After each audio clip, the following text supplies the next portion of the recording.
In the heart of rural Punjab, where wheat fields sway with the wind and honor weighs heavier than life itself, lives Malik Hidayat Khan, a respected, feared elder who once ruled his land with pride and tradition. But beneath his silence lies an old wound, the brutal murder of his younger brother, buried in both myth and memory. The feud that followed poisoned his soul and tore his world apart. Decades later, his granddaughter Zara, young and bright-eyed, lives under the same roof, shadowed by silence and expectation.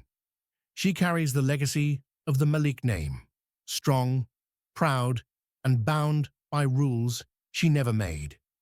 Across the village, on the other side of a dusty divide, lives Ayan, the son of Chaudhry Aslam, the man Malik blames for his brother's blood.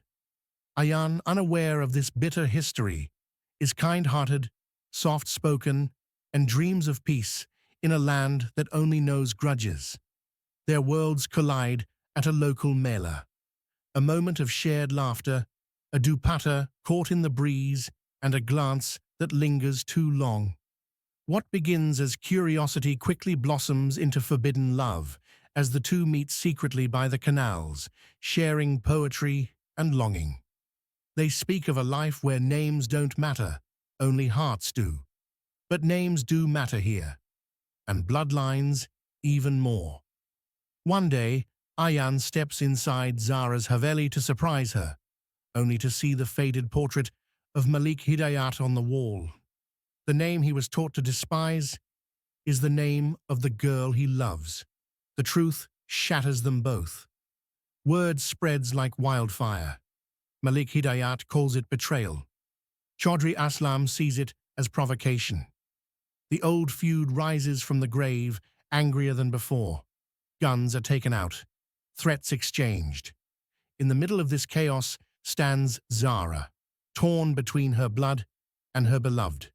And then, the unthinkable happens. In a final confrontation between the two families, Zara steps between them, her arms outstretched, her voice trembling. Kya miti aur khoon se alag koi kahani likh sakte hain? A gunshot, screams, silence. Zara falls. Her white dupatta turns red. She becomes the price of peace, a victim of inherited hate. Her blood finally quiets the storm. But at what cost? Days later, the fields bloom again. But in one corner, a tree stands alone with a piece of white cloth tied to its branch. Beneath it, a grave, and Ayan's silent steps fading into the mist. Her voice echoes in the wind. Agar hum mitti ko khoon se sinchte rahenge, to sirf kabrin ugayengi.